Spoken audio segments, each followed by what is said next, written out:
కోపము కలిగితే సొదొమ గొమొర్ర పట్టణము ఏమైపోయింది? బూడిదైపోయింది.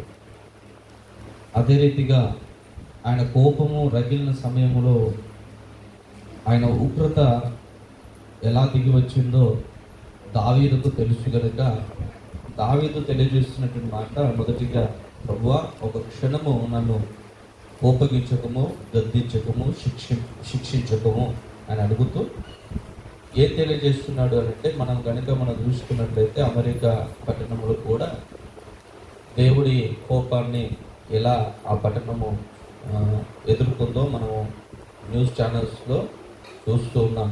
అందుకే మనం ఎల్లప్పుడూ మనం కోరుకునేది ఏం తెలుసా? ప్రభువా నాపైకి నీ కోపము రాకుండా ఉంచుతండి అని ప్రార్థన చేసుకోవాలి. నన్ను శిక్షింపకము అన్నట్లుగా దేవుడి సన్నిధిలో అంగలార్చాలి. ఎందుకంటే ఇది దావీదు మనకు నేర్పుతున్నటువంటి పాఠం.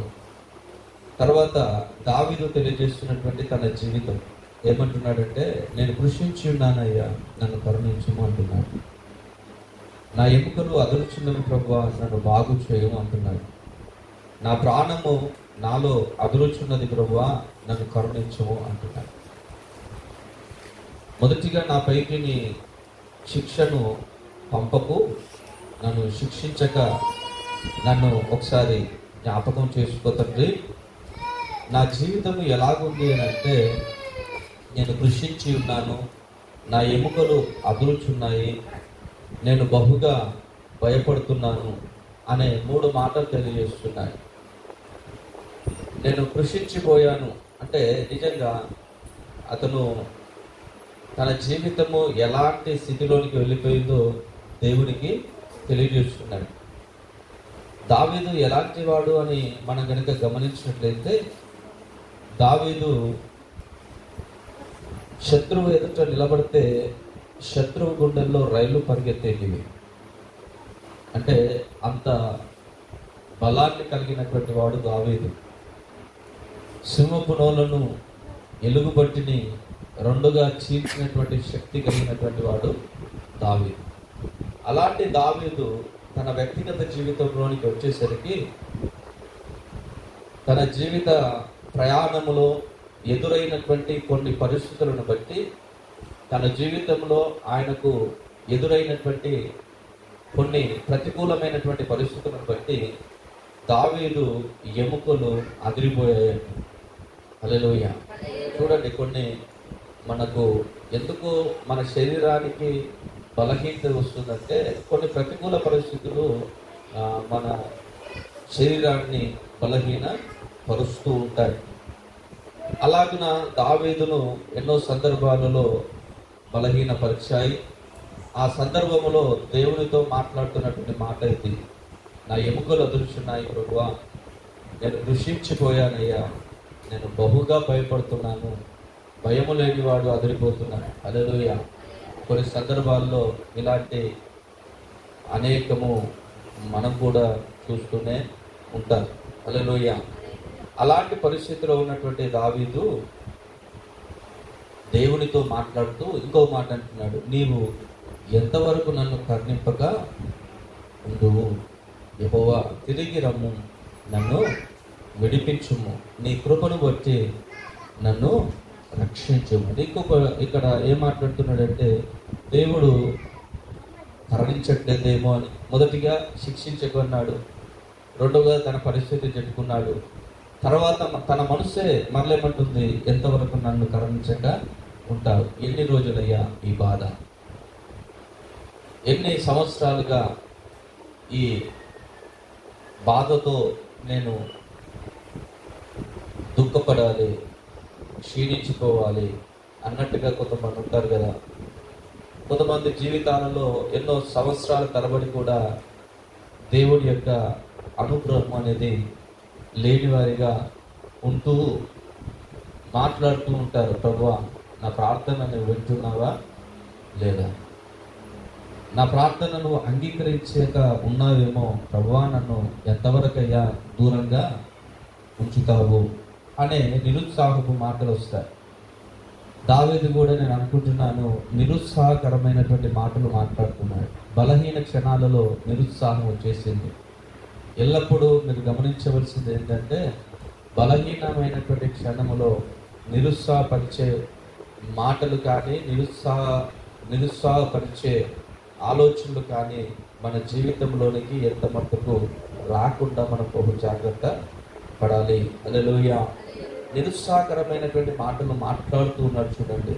అయ్యా, ఎంతవరకు కరుణిస్తూ ఉంటావయ్యా, నన్ను విడిపింపక ఎంతవరకు ఉంటావు, నన్ను రక్షించు ప్రభా, తిరిగి రా అంటూ 5వ వచనం అంటాడు కదా, మరణమైన వారికి నిన్ను గూర్చి జ్ఞాపకము లేదు, పాతాళంలో ఎవరయ్యా నీకు కృతజ్ఞతాస్తుతులు చెల్లిస్తారు. మరణమైన వారు ఎవరైనా నేను స్తుతిస్తారా? బ్రతికున్న నేనే కదా ప్రభు నేను స్తుతించేది, నన్ను కరుణించు అంటున్నాడు.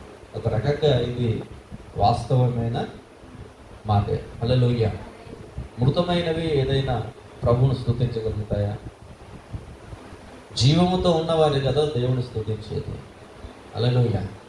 నాకు బలము ఉన్నంత వరకు నమ్మలేదు, బలమంతా పోయాక, బలమంతా పోయాక ఉంది.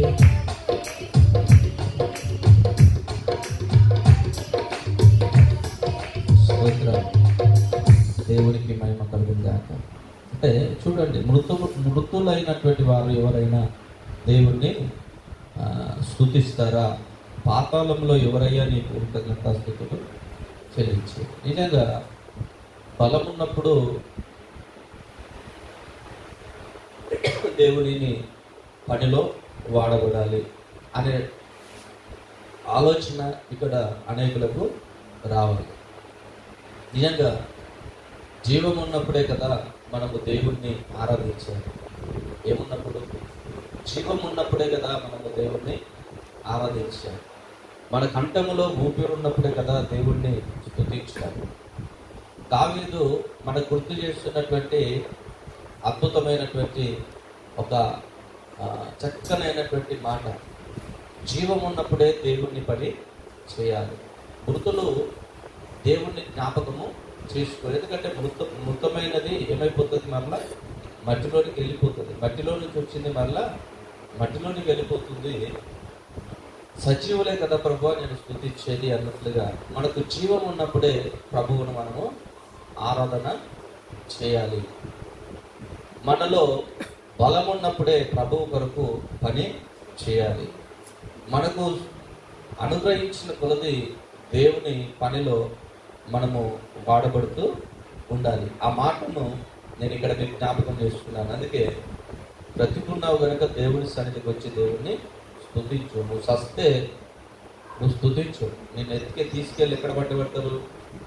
6 గజాల 6 ఫీట్ గజాలు కూడా కాదు కదా, 6 అడుగుల గోతిలో నేను పాత పెడతారు. నిన్ను చూసేవారు ఉండరు, నీకు మాట్లాడేవారు ఉండరు, అసలు నిన్ను మర్చిపోతారు. అందుకే నువ్వు బ్రతికున్నప్పుడే దేవుడు ఈరోజు మనతో మాట్లాడుతున్న మాట, నువ్వు బ్రతికున్నప్పుడే దేవుడిని స్తుతించాలి. అందుకే సమయం ఉన్నప్పుడే దేవుడి సన్నిధికి రావాలి అని తెలియజేస్తున్నాను. ఇప్పుడు చూద్దామా ప్రసంగి గ్రంథము 12:1. అలాగే వాక్యంలోకి వెళ్ళిపోదాం, సమయం తెలిసిపోతుంది. ప్రసంగి ఎందుకు ఆ మాటను కీర్తనకారుడు తెలియజేస్తున్నాడు అని అంటే, ప్రసంగి 12:1. అందరు తీసారా? దుర్దినములు రాకముందే ఇప్పుడు వీటి యందు నాకు సంతోషము లేదని నీవు చెప్పు సంవత్సరములు రాకముందే తేజస్సునకును సూర్యచంద్ర నక్షత్రములకును చీకటి కమ్మకముందే వాన వెలిసిన తర్వాత మేఘములు మరల రాకముందే నీ బాల్య దినములందే నీ సృష్టికర్తను స్మరణకు తెచ్చుకును. అద్భుతంగా సొలొమోను దావీదు యొక్క కుమారుడు తెలియజేస్తున్నటువంటి మాటలు. నేను ఇందుకు ఈ మాట ఎందుకు చెప్తున్నానంటే, దావీదు ఏమంటున్నాడు ఇక్కడ? కీర్తనకారుడైనటువంటి దావీదు ఏం తెలియజేస్తున్నాడు ఇక్కడ? అయ్యా, మరణమైన వారికి నిన్ను గూర్చిన జ్ఞాపకము లేదు. పాతాళములో ఎవరయ్యా నీకు కృతజ్ఞతాస్తుతులు చెల్లిస్తారు? మరణమైనటువంటి వారు ఇక స్తుతించలేరు. అంటే మనము బ్రతికి ఉన్నప్పుడే కదా దేవుణ్ణి స్తుతించాలి. బ్రతికున్న వారే కదా ప్రభువా నేను స్తుతిస్తారు అనే ఒక ఆలోచన మనకు దేవుడు ఈరోజు దావీదు ద్వారా ఇస్తూ ఉన్నాడు. అందుకే నువ్వు దేవుణ్ణి నీ జీవితం నీలో ఊపిరి ఉన్నప్పుడే స్తుతించాలి. కాబట్టి ప్రసంగి ద్వారా, సొలొమోను ద్వారా దేవుడు ఏం తెలియజేస్తున్నాడంటే, అందును బట్టి నువ్వు బ్రతికున్నప్పుడే దేవుడు స్తుతించాలి. కాబట్టి దుర్దినములు రాకముందే నీ సృష్టికర్తను స్మరణకు తెచ్చుకొనుము అంటున్నాడు. హల్లెలూయా. ఏం రాకముందు? దుర్దినాలు రాకముందు. ఏంటి దుర్దినాలు అంటే కొన్ని దినములు చెడ్డవి అన్నట్టు. దుర్దినాలు అంటే ఏంటి? దినాలు చెడ్డగా మారిపోయే రోజులు రాబోతున్నాయి. మంచి రోజులు కావవి, చెడ్డ రోజులు రాబోతున్నాయి. ఆ చెడ్డ రోజులు వచ్చినప్పుడు నువ్వేం చేయాలి అంటే, నీ బాల్య దినములందే, అనగా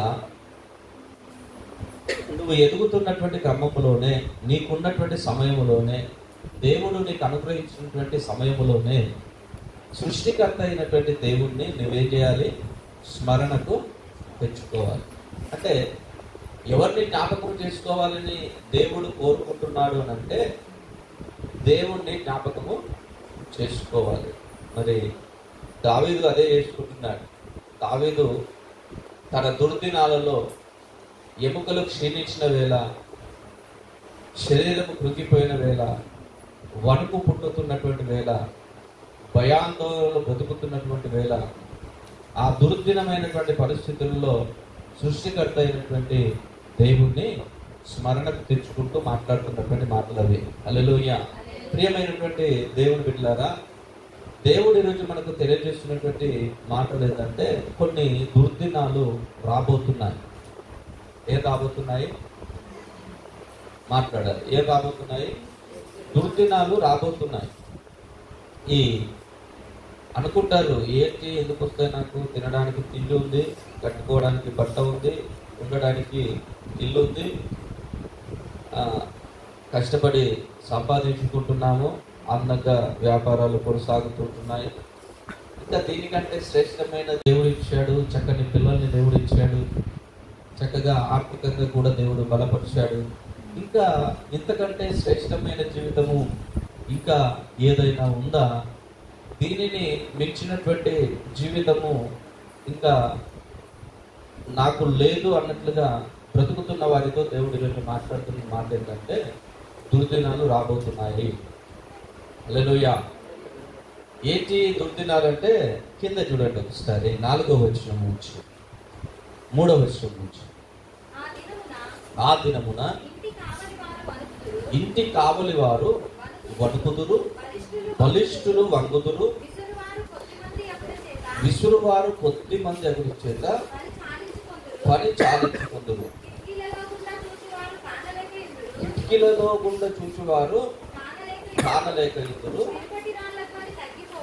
తిరుగటి రాళ్ళతో తగ్గిపోవును, వీధి తలుపులు మూయబడును, పిట్ట యొక్క పూతకు ఒకడు లేచును, సంగీతము చేయు స్త్రీలు, నాదము చేయు వారందరూ నిశ్శబ్దముగా ఉంచబడుదురు, ఎత్తు చోటులకు భయపడుదురు, మార్గములందు భయంకరమైనవి కనబడును, బాదము వృక్షము పువ్వులు పూయును, మిడుత బరువుగా ఉండును, బుడు సరకాయ పగులును.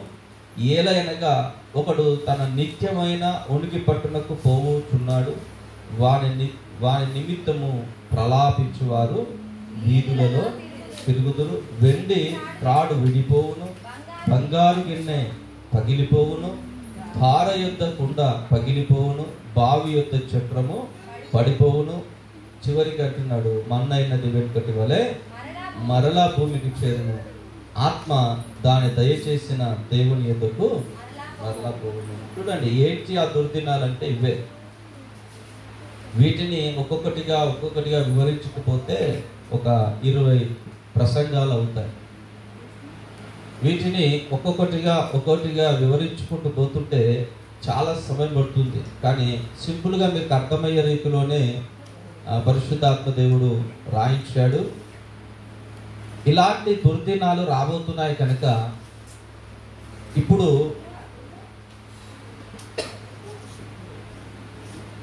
నీ సృష్టికర్తను నీవు స్మరణకు తెచ్చుకోవాలి అంటున్నాడు.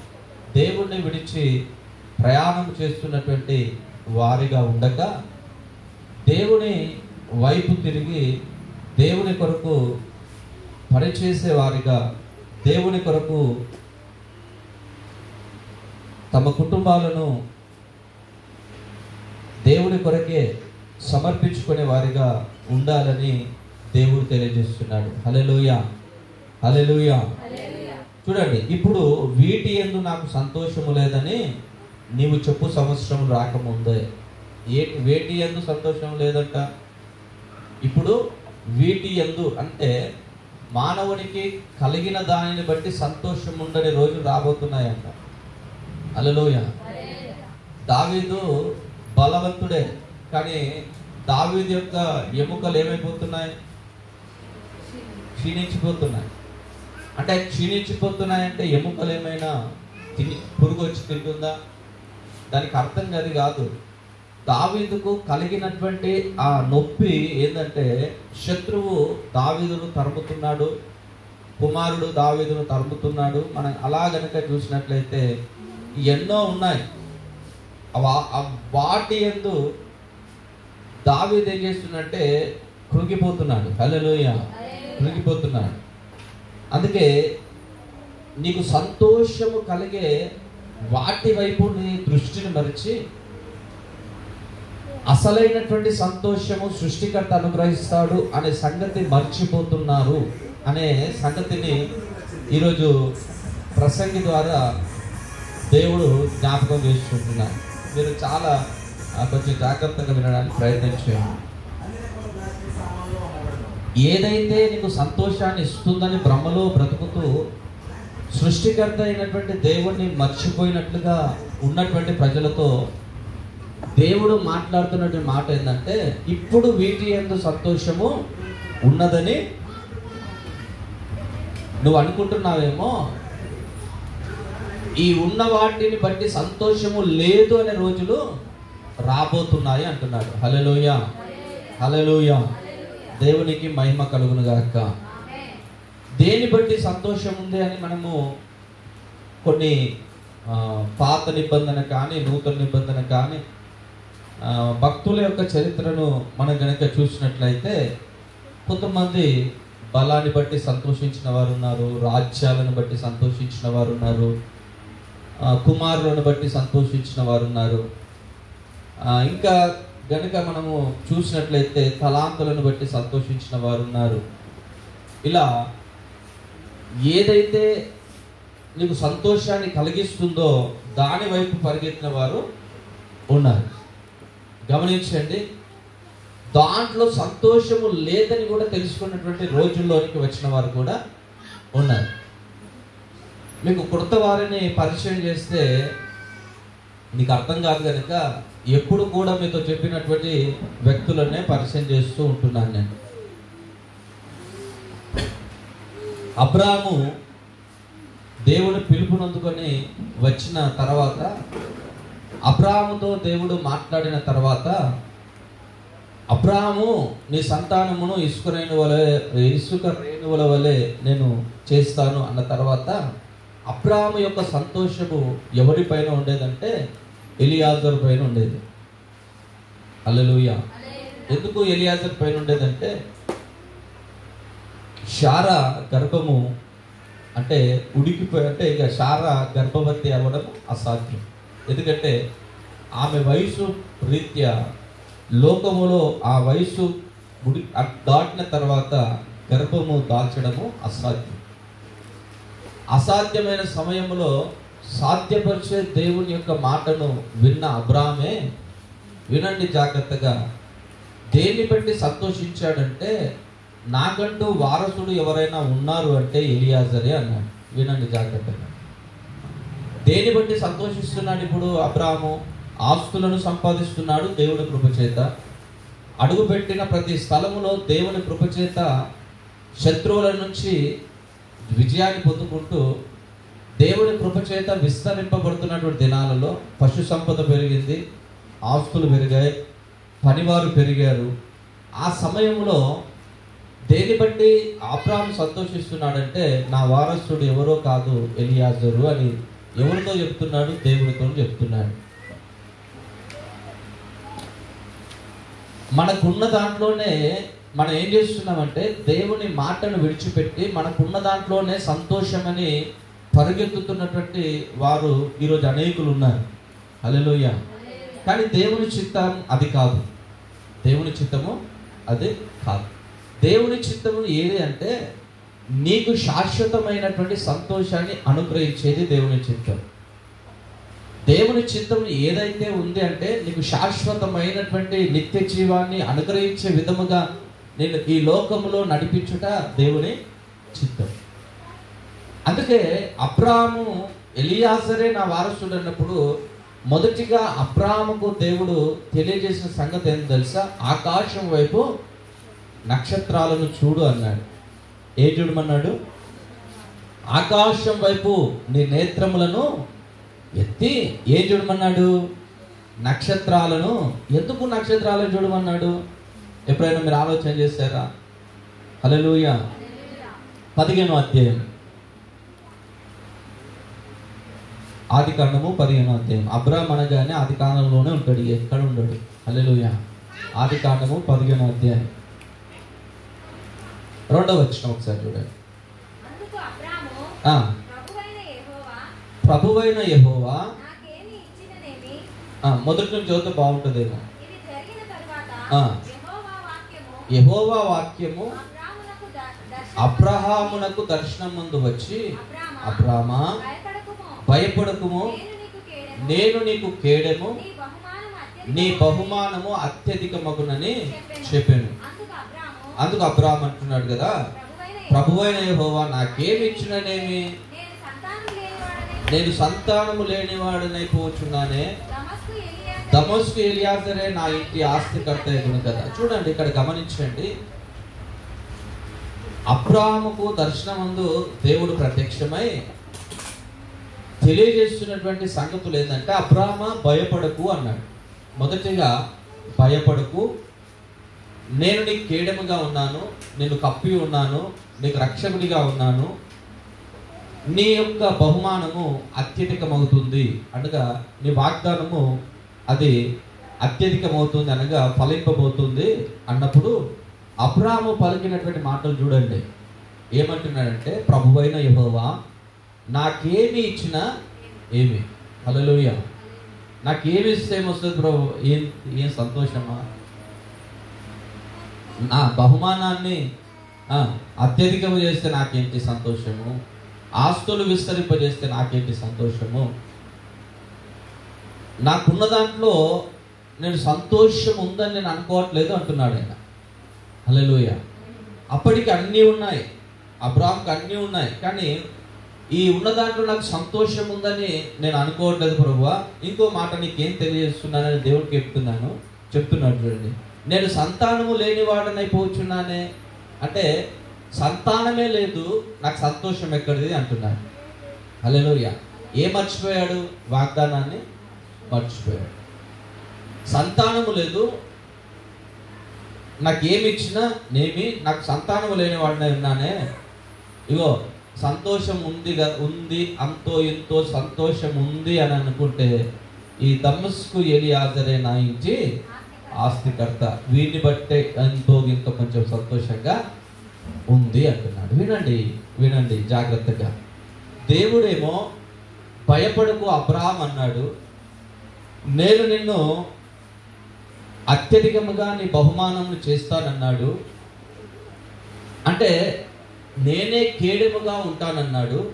అంటే సంతోషమిచ్చే దేవుడు నీకు కీడెముగా ఉంటాను అని తెలియజేస్తున్నప్పటికీ అబ్రాహాము యొక్క ఆలోచన దేని బట్టి సంతోషాన్ని పొందుకుంటానంటే, నీవిచ్చే ఈ సంపదను బట్టి నాకేంటయ్యా సంతోషము? వినాలి. నాకు ఆస్తికి వారసునిగా ఇదిగో ఎలియాజరు ఉన్నాడు కదా, కాస్తో కూస్తో సంతోషం ఉంది అని అంటే వీని ద్వారానే అంటున్నాడు దేవుడికే. అందుకే ప్రసంగి ద్వారా దేవుడు మనతో మాట్లాడుతున్న మాట ఏం తెలుసా? 12వ అధ్యాయము. ప్రసంగి అనగానే ప్రసంగి తీసి పెట్టాలి. హల్లెలూయా. ప్రసంగి 12 2వ వచనం. అది కాదు, పైన ఇంతకుముందు చదివింది.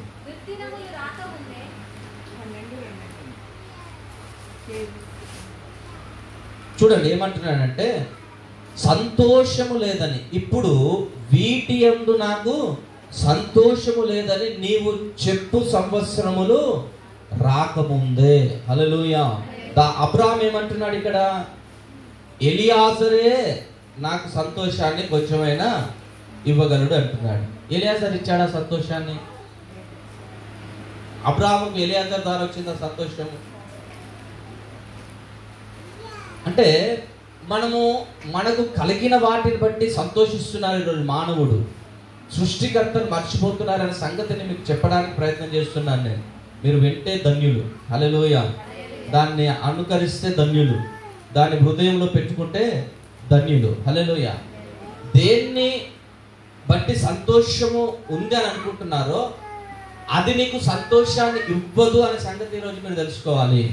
హల్లెలూయా.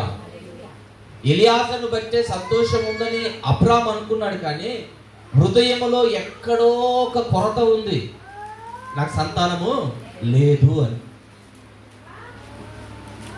ఈరోజు మనకు కనబడినటువంటి ప్రతి దాన్ని బట్టి మనుషులు సంతోషపడుతున్నారు. ఈరోజు దేవుణ్ణి అందుకే పక్కన పెడుతున్నారు.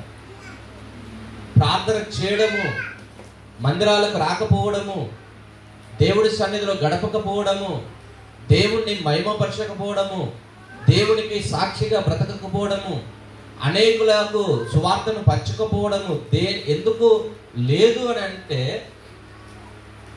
నీకున్న దాన్ని బట్టి సంతోషిస్తున్నావు ఈరోజు. హల్లెలూయా.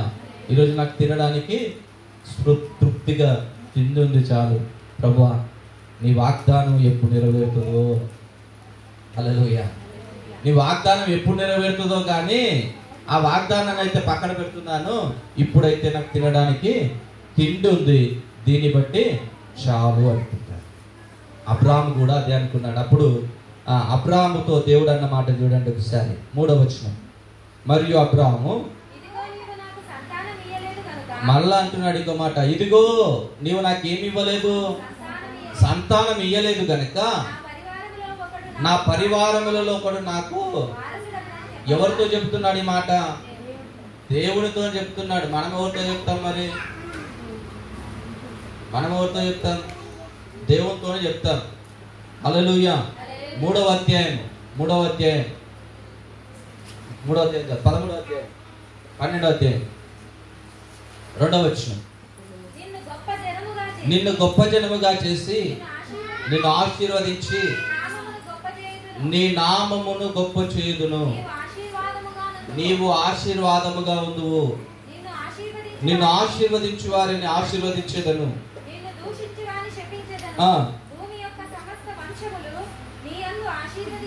నిన్ను ఆశీర్వదించు వారిని ఆశీర్వదిస్తాను, నిన్ను దూషించు వారిని దూషిస్తాను.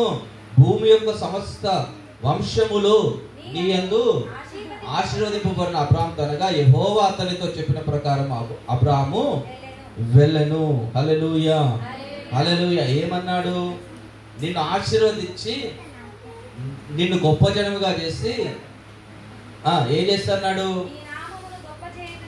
ఆమేన్. హల్లెలూయా. చూడండి, ఆయన ఆశీర్వదిస్తానని చెప్పిన దేవుడు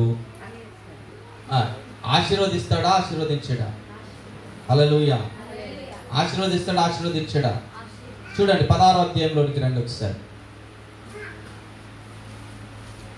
16వ అధ్యాయం 1వ వచనం. అబ్రాహాము భార్య అయిన శారాయి అతనికి పిల్లలు కనలేదు. ఆమెకు హాగరు అను ఐగుప్తీయురాలైన దాసి ఉండెను. కాగా నీవు దయచేసి నా దాసితో పొమ్ము, ఒకవేళ ఆమె వలన నాకు సంతానము కలుగవచ్చునని అబ్రాహాముతో చెప్పెను. అబ్రాహాము శారాయి మాట వినెను. వినండి. ఇక్కడ అబ్రాహామును గనక మనం అలాగే పరిశీలిస్తుంటే దేని బట్టి ఆయనకు సంతోషం కలుగుతుందో దాని వైపు పరిగెత్తడము మొదలుపెట్టాడు. అర్థమవుతుందా? వాగ్దానం ఏమో అబ్రాహాముతోనే చేశాడు దేవుడు, నేను గొప్ప జనంగా చేస్తాను అని. అంటే గొప్ప జనం ఎలా అవుతుంది? వంశము ఉన్నప్పుడే. హల్లెలూయా. ఆల్రెడీ అలాంటి ఆ వాగ్దానాన్ని పొందుకున్నటువంటి అబ్రాహాము ఈ లోక సంబంధమైనటువంటి సంతోషము కొరకు పరిగెత్తాడు.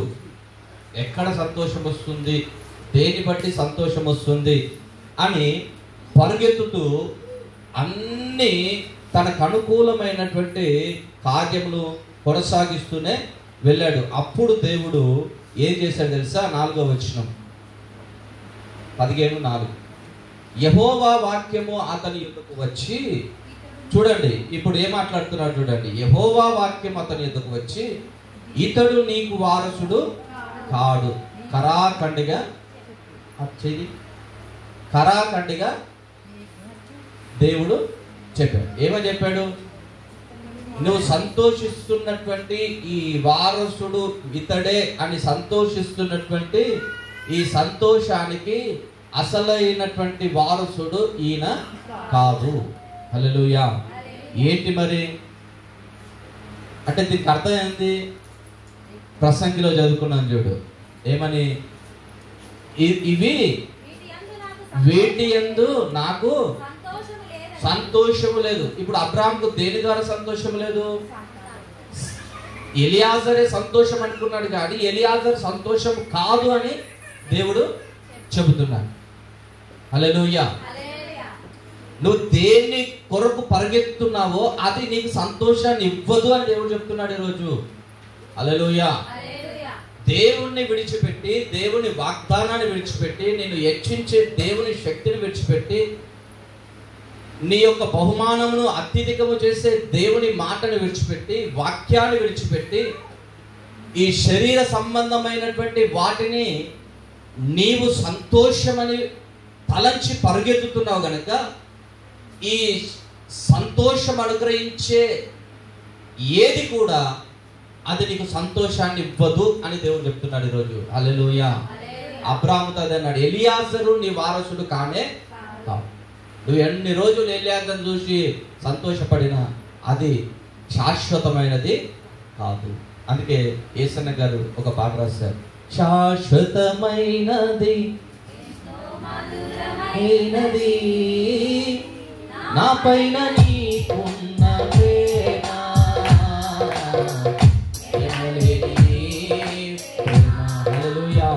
ఏది శాశ్వతమైందంటే మన పట్ల దేవునికి ఉన్న ప్రేమ. హల్లెలూయా. ఆ ప్రేమే మనల్ని వాగ్దానపు నెరవేర్పులోనికి తీసుకెళ్తుంది. అందుకే ప్రసంగి ద్వారా దేవుడు తెలియజేస్తున్నాడు, సొలొమోను రాసినటువంటి ప్రసంగి ద్వారా, ఇవి నీకు సంతోషాన్ని ఇవ్వవు. ఇప్పుడు వీటి యందు నాకు సంతోషము లేదని నీవు చుట్టూ సంవత్సరములు రాకముందే, అంటే అలాంటి స్థితిలోనికి నీవు వెళ్ళకముందే నీ సృష్టికర్త అయినటువంటి దేవుని నీవు స్మరణకు తెచ్చుకో. ఎవరిని స్మరణకు తెచ్చుకోవాలి? సృష్టికర్తను తెచ్చుకోవాలి. సృష్టికర్తను జ్ఞాపకము చేసుకోవాలి. హల్లెలూయా. ఎందుకో దేవునికి మహిమ కలుగును గాక. ఏ సమయంలో కూడా మనకు సృష్టికర్త జ్ఞాపకము రాడు. ఏ సమయంలో కూడా మనకు సృష్టికర్త జ్ఞాపకము రాడు. హల్లెలూయా. ఎందుకు చెప్పన్నా? బ్రతుకులు దావీదు అంటున్నాడు. ఇప్పుడు దావీదు దగ్గరికి రండి, 6వ కీర్తన రండి. ఎంతమంది వాక్యాన్ని వినాలి అని సిద్ధ మనసుతో వచ్చారు ఈరోజు దేవుని సన్నిధికి? దేవుడు మిమ్మల్ని దీవించును గాక.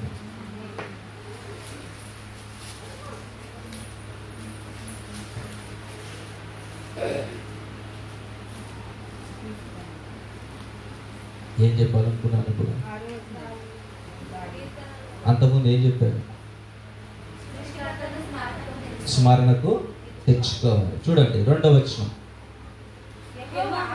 యెహోవా నేను కృషించి ఉన్నాను, నన్ను కరుణించుము. యెహోవా నా ఎముకలు అదురుచున్నవి, నన్ను బాగు చేయుము. నా ప్రాణము బహుగా అదురుచున్నది, యెహోవా నీవు ఎంత వరకు కరుణింపక ఉందువు.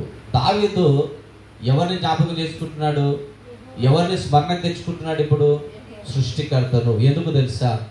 తనకున్నటువంటి రాజరికపు పదవిని బట్టి ఆయనకు సంతోషం రాలేదు, తన కుమారుని బట్టి సంతోషము రాలేదు, తనకున్నటువంటి చుట్టూ ఉన్నటువంటి వ్యక్తులను బట్టి ఆయనకు సంతోషము రాలేదు.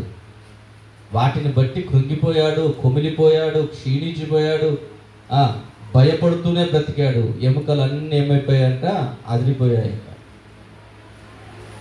వీటి ద్వారా నాకు సంతోషం లేదయ్యా, ఇదిగో వీటిని బట్టి సంతోషం ఉందని నేను బ్రతికాను, వీటిని బట్టి నాకు సంతోషము లేదు అయ్యా, నిన్ను బట్టే నాకు సంతోషము ఉందయ్యా, నిన్ను స్మరిస్తున్నాను, నా స్థితిని నువ్వు జ్ఞాపకం చేసుకొని నన్ను విడిపించు అన్నాడు. హల్లెలూయా. అమ్మా, దేన్ని బట్టి నువ్వు సంతోషం ఉందని ప్రయాణం చేస్తున్నావో అది నీకు సంతోషాన్ని ఇవ్వదు. అది బాధని మిగులుస్తుంది, అది కష్టాన్ని మిగులుస్తుంది, అది వేదనని మిగులుస్తుంది, కానీ శాశ్వతమైన సంతోషాన్ని నీకు ఇవ్వదు. ఏ వ్యక్తినైతే నమ్మి నీవు కొనసాగావో ఆ వ్యక్తే నిన్ను వంచే సమయం ఒక రోజు వస్తుంది. ఆ వ్యక్తిని నమ్మి నీ ప్రయాణాన్ని కొనసాగించి సృష్టికర్తను మర్చిపోయావేమో ఇన్ని రోజులు. హల్లెలూయా.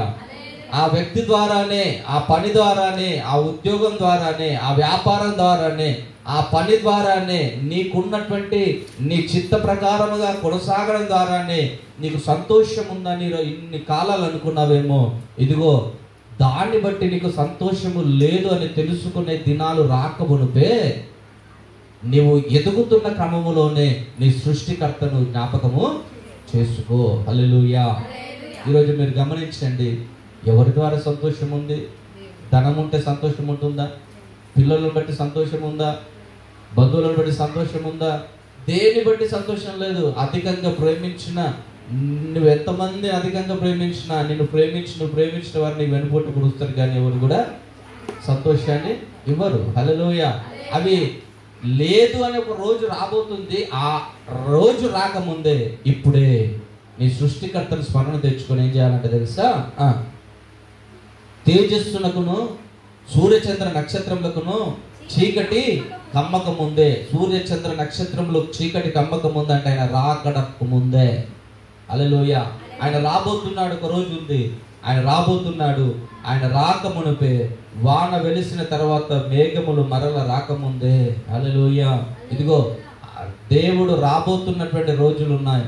ఆ రోజు రాకమునుపే నీ బాల్య దినములందే, అనగా నువ్వు ఎదుగుతున్నటువంటి ఈ భక్తి జీవితములో, నువ్వు నేర్చుకుంటున్నటువంటి ఈ బాల్య జీవితంలోనే నీ సృష్టికర్తను స్మరణకు తెచ్చుకోవాలి. నువ్వు ఎక్కడున్నా నీకు గుర్తుకు రావాల్సినటువంటి వ్యక్తి ఎవరైనా ఉన్నారు అంటే యేసయ్య మాత్రమే. నీ కష్టములో ఆయనే గుర్తుకు రావాలి, నీ సుఖములో ఆయనే గుర్తుకు రావాలి, నీ ప్రయాణములో ఆయనే గుర్తుకు రావాలి.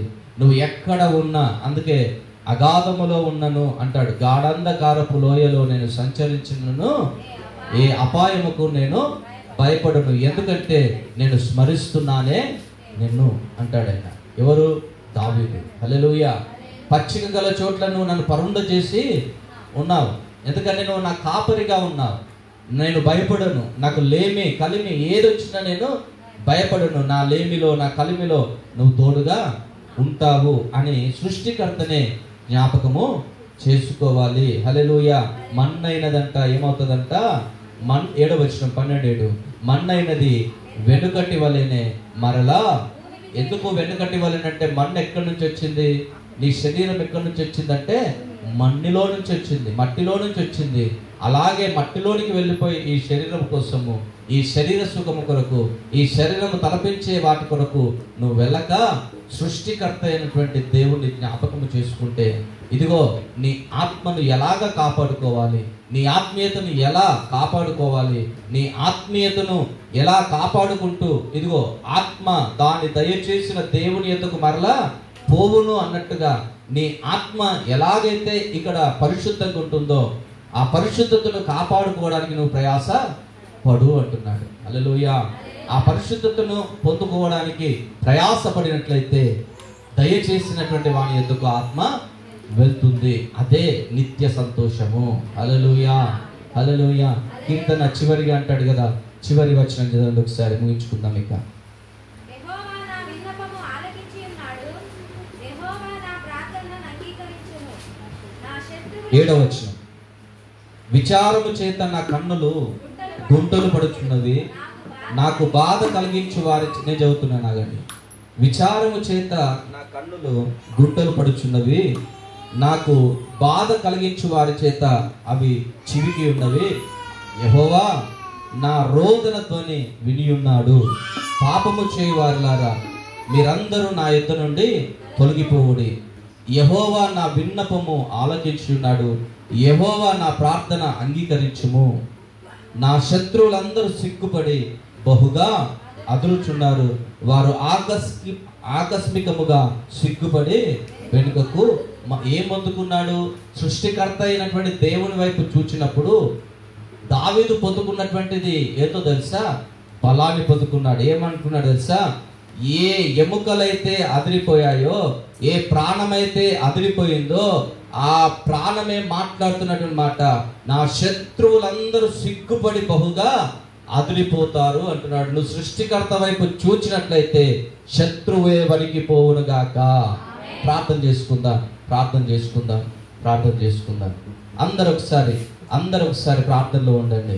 దేవుని మందిరంలో ఉన్నామనే సంగతిని జ్ఞాపకం చేసుకొని అందరు కలిసి సృష్టికర్త వైపు చూడండి. ఈ లోకంలో నీ కుమారులు సంతోషాన్ని ఇవ్వరు, నీ పిల్లలు సంతోషాన్ని ఇవ్వరు, నీ డబ్బు సంతోషాన్ని ఇవ్వదు, నీవు పొందిన పేరు నీకు సంతోషాన్ని ఇవ్వదు. ఎందుకు అంటే అది అశాశ్వతమైనది. అశాశ్వతమైనటువంటి సంతోషాన్ని అనుగ్రహించే వాటి వైపు మరలి దుర్దినాల్లోనికి వెళ్ళిపోతున్నాం, బాధలోనికి వెళ్ళిపోతున్నాం, ఎముకలు అదిరే పరిస్థితిలోనికి వెళ్ళిపోతున్నాం, క్షీణించిపోతున్నాం, హృదయము గాయమైపోతుంది, హృదయం పగిలిపోతుందేమో.